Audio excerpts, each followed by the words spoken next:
Ready start.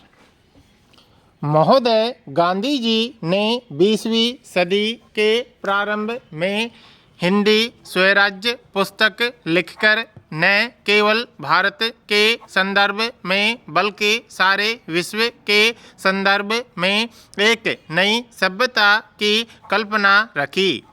वे पश्चिमी सभ्यता को मशीनी सभ्यता मानते थे और उसकी अनेक मूलभूत संकल्पनाओं से उनकी असहमति थी।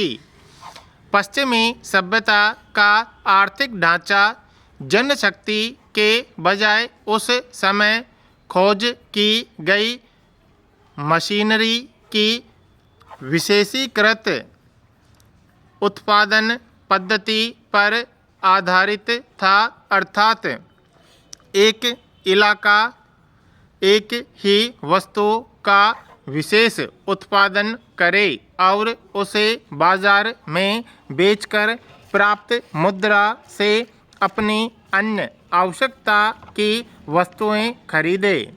गांधी जी ने आत्मनिर्भर प्रांत की कल्पना की, ऐसी इकाई जो अपनी आवश्यकता की सारी चीज़ें पैदा करें।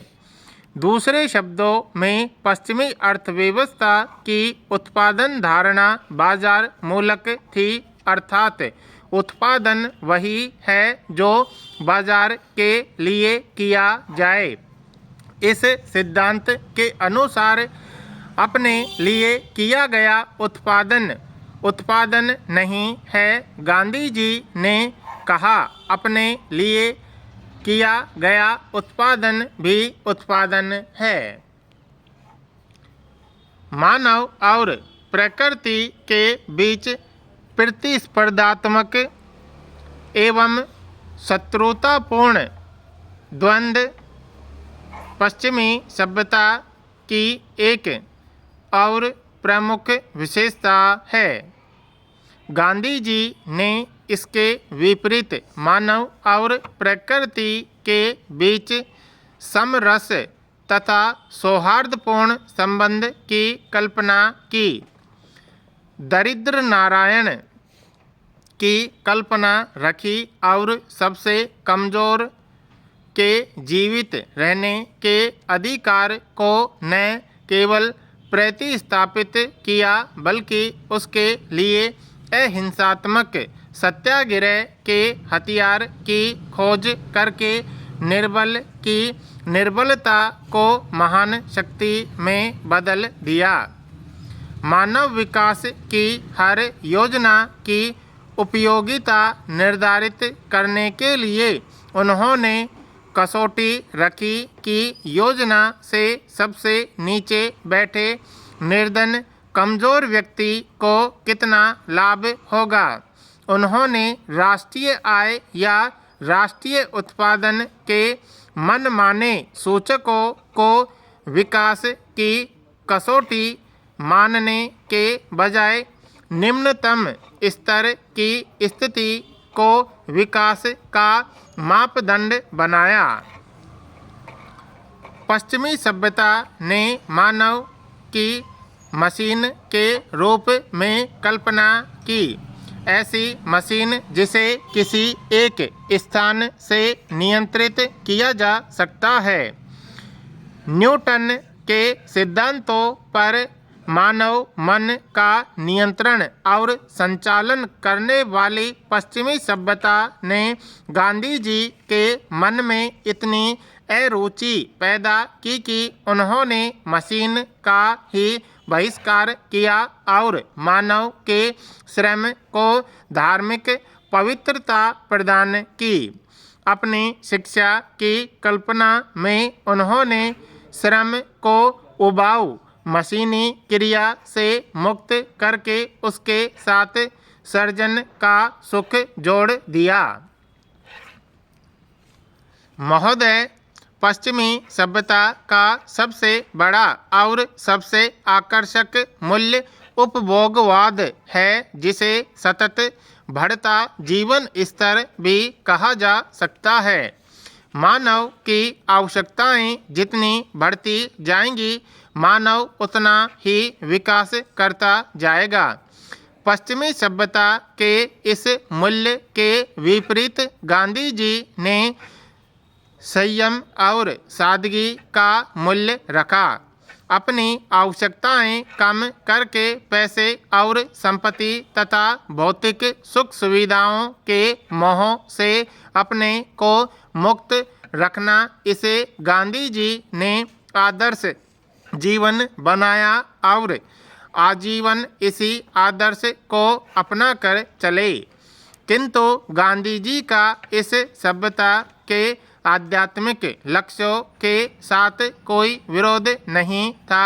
वास्तव में उन्होंने इन लक्ष्यों को परिमार्जित किया, उन्हें और पहना तथा सहजगम्य बनाया।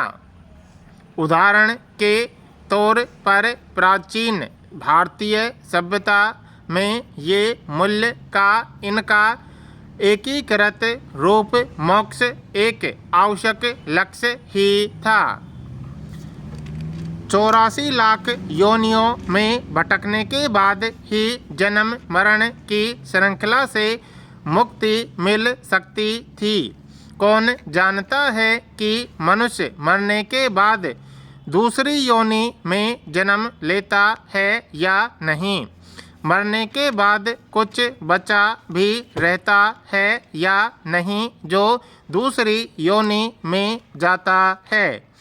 एक विश्वास मात्र ही तो था, और वह भी केवल भारत के लोगों का। दुनिया के अधिकांश समाजों में यह विश्वास भी नहीं था। इस्लाम, ईसाई, यहूदी धर्मों में तो माना जाता था कि मरने के बाद अंतकाल तक मृत शरीर का अस्तित्व केवल कब्र के मिट्टी पत्थरों के रूप में रहता है और सृष्टि के अंतिम दिन सब आत्माएं ईश्वर के सामने जाती हैं। यह अंतिम दिन भी सहज विश्वास है, किसी ने यह दिन देखा नहीं। कहने का अर्थ है, प्राचीन हिंदू समाज में सभ्यता का आध्यात्मिक या दूरगामी लक्ष्य इस दुनिया की, इस जीवन की चीज नहीं थी, और गालिब के शब्दों में यह दिल बहलाने का खूबसूरत विचार था।